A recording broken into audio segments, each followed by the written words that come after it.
আজ আমি তোমাদের সঙ্গে ইলিশ মাছ পাতায় দেওয়াটা শেয়ার করব। তো চলো দেখে নেওয়া যাক। প্রথমে আমি শস্য, কাঁচা লঙ্কা, শুকনো লঙ্কা দিয়ে একটা পেস্ট তৈরি করে নিয়েছি।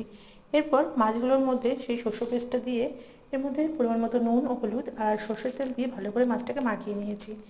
এরপরে কলা পাতার মধ্যে একটু তেল মাখিয়ে সেই কলা পাতার মধ্যেই আমি মাছগুলোকে সাজিয়ে দেবো। আর যে কলা পাতাটার মধ্যে মাছগুলো সাজিয়েছি তার তলাতে আমি আর একটা কলা পাতা দিয়ে কড়াইতে বসিয়ে দেবো। আর এটাকে কিন্তু 20 মিনিট মতো রাখলেই এটা হয়ে যাবে। তবে এই রেসিপিটা কিন্তু একদম ধিমি আঁচে করতে হবে।